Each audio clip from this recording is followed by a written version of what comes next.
आज के अखबार में खबर आई है कि रोहिंग्या और बांग्लादेशी घुसपैठिए पहले बंगाल आते हैं, बंगाल में वहाँ आधार बनवाते हैं, उसके बाद वो गाज़ियाबाद आ गए और गाज़ियाबाद में आके उन्होंने आधार में अपना एड्रेस चेंज करा लिया और गाज़ियाबाद में कबाड़ का काम कर रहे हैं।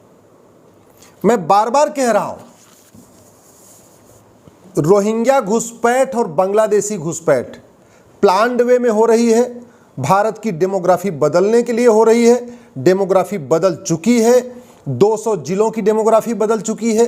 300 तहसीलों की डेमोग्राफी बदल चुकी है। 9 राज्यों की डेमोग्राफी बदल चुकी है। इसके बावजूद रोहिंग्या बांग्लादेशी लगातार आ रहे हैं। वो बंगाल के बॉर्डर पे और असम के बॉर्डर पे 2000 रुपए दे के भारत में अंदर आते हैं। जो लोग बॉर्डर पे ड्यूटी कर रहे हैं वो 2000 रुपए लेते हैं, उनको अंदर करवा देते हैं। अंदर आते हैं, कॉमन सर्विस सेंटर पे जाते हैं, 2000 रुपए देते हैं, आधार बनवा लेते हैं। जब आधार उनका बन जाता है, दोबारा किसी दलाल को पकड़ते हैं, 2000 रुपए देते हैं, वो गरीबी रेखा से नीचे वाला यानी बीपीएल कार्ड बनवा लेते हैं। जब 2 डॉक्यूमेंट हो जाता है, किसी दलाल को पकड़ते हैं, नगर निगम में जाते हैं, 2000 रुपए में बर्थ सर्टिफिकेट बनवा लेते हैं। जब 3 डॉक्यूमेंट हो जाता है, फिर दलाल को पकड़ते हैं, आरटीओ ऑफिस जाते हैं, 3000 रुपए में वो ड्राइविंग लाइसेंस बनवा लेते हैं।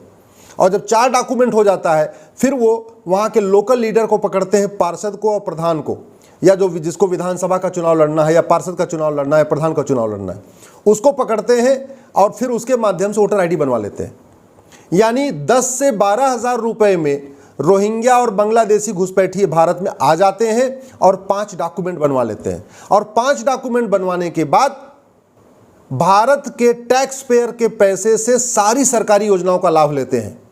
केंद्र सरकार की कम से कम 200 योजनाएं चल रही हैं गरीबों के लिए, राज्य सरकारों की भी बहुत सारी योजनाएं चल रही हैं। और उनका तो चूंकि नाम मुस्लिम पे है, तो बाकायदा जो माइनॉरिटी वाली स्कीम है केंद्र की और राज्य की, उसका भी लाभ उठाते हैं।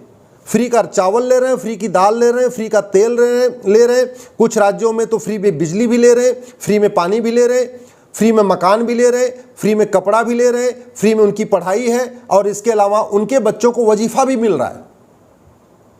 मैंने 2017 में पीआईएल फाइल किया था, उस समय कहा था कि 5 करोड़ रोहिंग्या और बांग्लादेशी भारत में आ चुके हैं। अब तो 2023 आ चुका है, निकाले एक भी नहीं गए। आज तक कोई रोहिंग्या बांग्लादेशी नहीं निकाला गया 2017 के बाद से।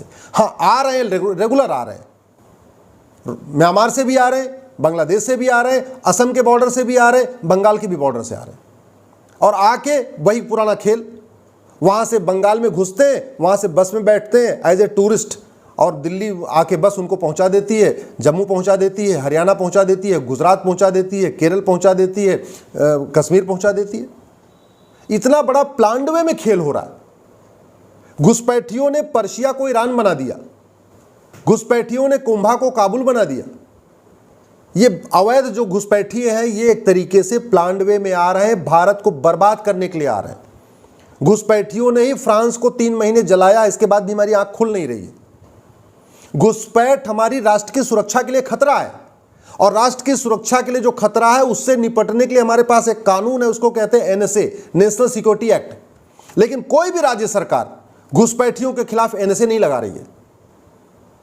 घुसपैठ हमारी एकता अखंडता के लिए बहुत बड़ा खतरा है और एकता अखंडता के लिए जो खतरा होता है उससे निपटने के लिए हमारे पास कानून है यूएपीए।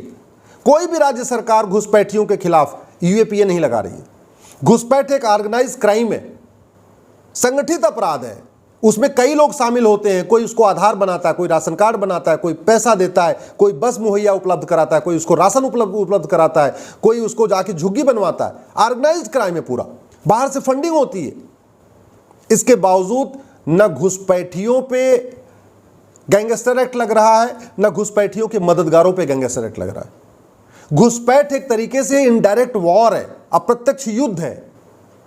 इनडायरेक्ट वॉर से निपटने के लिए हमारे इंडियन पिनल कोड में एक सेक्शन 121 है, उसको कहते हैं वेज वॉर, जिसमें आजीवन कारावास की सजा का प्रावधान है। लेकिन कोई भी राज्य सरकार घुसपैठियों और उनके मददगारों के खिलाफ सेक्शन 121 इंडियन पिनल कोड का उपयोग नहीं कर रही है। घुसपैठ अपने आप में देशद्रोह है और खास तौर पे उन लोगों का भारत में घुसपैठ जो न भारत को मानते हैं, न भारत की संस्कृति को मानते हैं, न भारत की परंपरा को मानते हैं, न वसुधैव कुटुंबकम को मानते हैं, न नारी तू नारायणी को मानते हैं, जो महिलाओं को केवल बच्चा पैदा करने की मशीन मानते हैं, जो सभी इंसान को एक समान नहीं मानते, ऐसे लोगों को घुसपैठ कराना और ऐसे लोगों का घुसपैठ करना ये देशद्रोह है।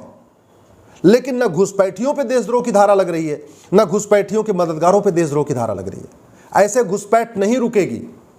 हमने केरल को जलते हुए देखा है, बंगाल को जलते हुए देखा है, कश्मीर को जलते हुए देखा है, अभी दिल्ली में दंगा हुआ था उसको देखा है, अभी मणिपुर जल रहा है घुसपैठियों के कारण देखा है, फ्रांस जला है 3 महीने हमने देखा है। इसके बावजूद घुसपैठ पे कोई भी राज्य सरकार गंभीरता के साथ काम नहीं कर रही है। न तरीका यह है कि अगर घुसपैठियों पे और उनके मददगारों पे एनएसए लगाया जाए, यूएपीए लगाया जाए, गैंगस्टर एक्ट लगाया जाए, सेक्शन 121 इंडियन पिनल कोड यानी वेज वॉर लगाया जाए, section 124A Indian penal code यानी देशद्रोह की धारा लगाया जाए, घुसपैठ रुक जाएगी, 100% रुक जाएगी। कोई भी घुसपैठियों का आधार नहीं बनाएगा अगर एक बार हमने ये 5 कानून लगा दिए। एक बार अगर हमने ये NSA, UAPA, gangster act, section 120A और सेक्शन 124A लगा दिया, कोई भी घुसपैठियों की मदद नहीं करेगा, न उनको बस उपलब्ध कराएगा, न उनको भारत के अंदर एंट्री कराएगा, न उनको कोई राशन देगा, न कोई उनकी झुग्गी बनवाएगा, न उनकी वोटर आईडी बनवाएगा, न कोई उनका ड्राइविंग लाइसेंस बनवाएगा, न उनका बर्थ सर्टिफिकेट बनवाएगा, कुछ नहीं करेगा। लेकिन कानून लगाना पड़ेगा। तू मैं करने, आरोप प्रत्यारोप करने, नूरा कुश्ती करने, बतौलेबाजी करने, घुसपैठियों का वीडियो शेयर करने, घुसपैठियों पे आग लगाने के बाद वो आगजनी की घटना को शेयर करने से घुसपैठ नहीं रुकेगी भैया। मैं बार बार कह चुका हूं, 1000 बार कह रहा हूं, फिर कह रहा हूं। ये घुसपैठ इतनी गंभीर समस्या, आप सोचिए जरा। बंगाल में वो बनाते हैं, बंगाल में घुसते हैं, बंगाल में आधार बनवाते हैं और गाजियाबाद पहुंच जाते हैं और आके फिर अपना यहाँ पे वोटर आईडी चेंज कराने, आधार में नाम चेंज करा लेते हैं। नाम बदल जाएगा, उसके बाद तो फिर एक ही डॉक्यूमेंट बनना है, एक बना उसके बाद तो दूसरा, तीसरा, चौथा, पांचवा बनता चला जाएगा। मैं सभी राज्य सरकारों से निवेदन करता हूं और आप जो देख रहे हैं आपसे भी निवेदन करता हूं, इस वीडियो को अपने सांसदों को भेजिए, विधायकों को भेजिए, अगर आपका कोई जान पहचान वाला आईएएस है, आईपीएस है, जज है, उसको भेजिए। जब भारत ही नहीं बचेगा, भारत की डेमोग्राफी ही बदल जाएगी, भारत का कल्चर बदल जाएगा, भारत की संस्कृति बदल जाएगी, भारत की त्योहार बदल जाएंगे, भारत के व्यवहार बदल जाएगा, भारत की वेशभूषा बदल जाएगी, तो क्या करेंगे इन पॉलिटिकल पार्टियों को लेके? और जब आग लगेगी ना तो कोई नेता बचाने नहीं आएगा, याद रखिए। 3 महीने फ्रांस जला है, किसी नेता का घर नहीं जला है, आम जनता का घर जला है। कश्मीर जला था, किसी नेता का घर नहीं जला था, आम जनता का घर जला था। बंगाल जला है, किसी नेता का घर नहीं जला है, आम जनता का घर जला है। केरल में हिंसा हुई, किसी नेता का घर नहीं जला, आम जनता का घर जला। मणिपुर जल रहा है, किसी नेता का घर नहीं जला, आम जनता का घर जला है। दिल्ली जल दंगा हुआ, कोई नेता नहीं मारा गया, आम जनता मारी गई, आम जनता का घर जला। ये जो घुसपैठिए जब आगजनी शुरू करेंगे ना, तो याद रखिए कोई पॉलिटिकल पार्टी या कोई नेता आपको बचाने नहीं आएगा।